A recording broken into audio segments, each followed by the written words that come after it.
নমস্কার দিশান বাংলা দর্শক বন্ধুরা, সবাইকে স্বাগত জানিয়ে আজকের ভিডিও শুরু করছি। বন্ধুরা, এর আগের ভিডিওতে আমি ভগ্নাংশের যোগ নিয়ে আলোচনা করেছিলাম, আর আজকে আলোচনা করব ভগ্নাংশের বিয়োগ নিয়ে।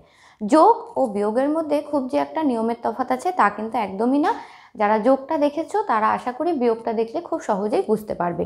শুধুমাত্র কি হয়, একটা চিহ্নের তফাৎ থাকে, আর যেভাবে আমরা যোগ করেছি ঠিক একই নিয়মেই কিন্তু বিয়োগটাও করতে হয়। তো এখানে আমি প্রথমে খুব সহজ একটা দেখাবো, তারপরে আস্তে আস্তে উদাহরণের মাধ্যমে দু তিনটা আলাদা আলাদা রকমের বিয়োগ আমি তোমাদের দেখানোর চেষ্টা করব। তো ভিডিওটা শেষ পর্যন্ত দেখার অনুরোধ রইল।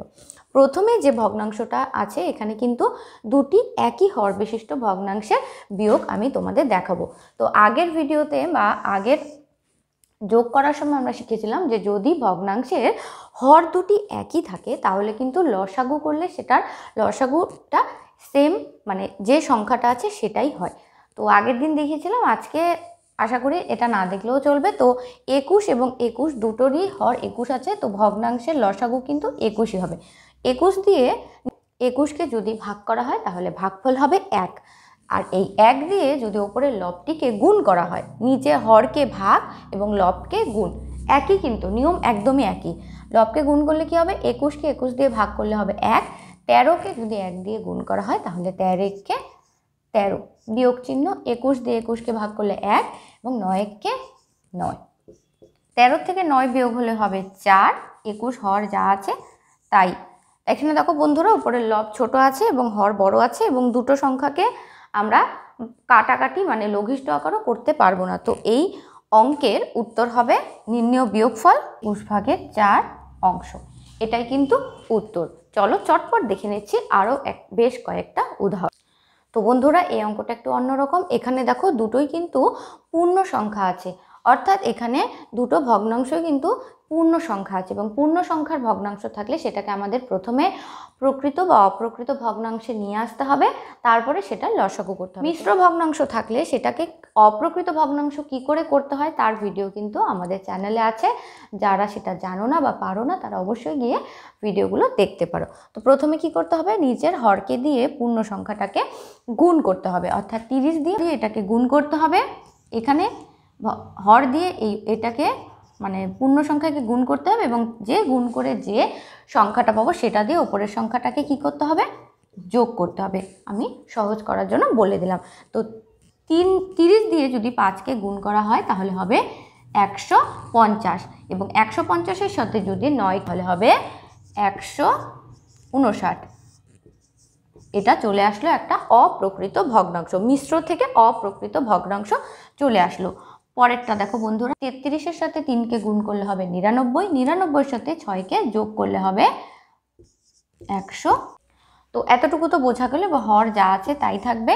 এবার 30 এবং 33কে কি করতে হবে, লসাগু করতে হবে। যেহেতু দুটি হর আলাদা, আমি তোমাদেরকে লসাগু করে দেখাচ্ছি। যদি 3 দিয়ে করা যায়, 3 10 30, 3 11 33। দেখো বন্ধুরা, 10 এবং 11 চলে আসছে, তো এটাকে আমরা আর বড় করতে পারবো না, অর্থাৎ 10কে ভাগ করা গেলেও 11কে কিন্তু আর ভাগ করা যাবে না। তো আমাদেরকে লসাগুটা এখানেই বের করতে হবে। 3 গুণ 10 গুণ 11, তো 3 10 30, 30-এর সাথে 11কে গুণ করলে কত হবে বন্ধুরা, 330। তো আমাদের লসাগু হবে 330। এবারে দেখো বন্ধুরা, ঠিক একই পদ্ধতি, নিচের হরকে দিয়ে এই যে সংখ্যাটা আছে মানে লসাগুর যেটা আসবে সেটাকে ভাগ করতে হবে। ভাগ করে যে ভাগফলটা পাবো সেটা দিয়ে উপরের সংখ্যাটাকে গুণ করতে হবে। 330কে ভাগ করলে প্রথমে একবার, আবার একবার, 30 মিলে গেল। তো বন্ধুরা, ভাগফল আসবে 11। 11 দিয়ে 149, এই 11 দিয়ে 159কে কি করতে হবে, গুণ করতে হবে। তো 11 দিয়ে 159কে আমি তোমাদের গুণ করে 1749 বিয়োগ করতে বন্ধুরা, 33 দিয়ে 330কে যদি ভাগ করা হয় তাহলে কত হবে, তাহলে ভাগফল হবে 10। কারণ আমি এটা করে দেখাচ্ছি না, এটা একদমই সহজ, কারণ 33 একেবারে মিলে গেলে শূন্য চলে আসবে, ওই জন্য হবে 10। এবার 10 দিয়ে 105কে গুণ করতে হবে, 1050, 1050। তো বন্ধুরা, এই সংখ্যাটার থেকে এই সংখ্যাটাকে এবার কি করব, বিয়োগ করব, কারণ যোগের সময় আবার যোগ করেছি, বিয়োগের সময় বিয়োগ করব। দেখো বন্ধুরা 699, এদিকে হচ্ছে 330। এত বড় সংখ্যা, তার সাথে সাথে ওপরের সংখ্যা মানে উপরের লব বড় আছে, হর ছোট আছে। যখন লব বড় থাকবে এবং হর ছোট থাকবে তখন আমরা ভগ্নাংশকে এরকম রাখতে পারবো না। হয় এই ভগ্নাংশকে লঘিষ্ঠ করে ছোট করতে হবে, অথবা ভাগ করে সেটাকে একটা মিশ্র ভগ্নাংশে আনতে হবে। তো আমি কি করব, আমি ভাগ করে দেখাচ্ছি তোমাদের। 3 3 0 6 9 9। প্রথমে কতবার যাবে বন্ধুরা? দেখো প্রথমে যাবে 2 0 0, 3 2 6, 3 2 6 থেকে 0 বিয়োগ হলে 9, 9 থেকে 6 বিয়োগ হলে হবে 3, ঠিক আছে, 39। তো এটাকে তো আর ভাগ করা যাবে না, কারণ সংখ্যা ছোট হয়ে গেছে। 39, এখানে আছে 3 3 9।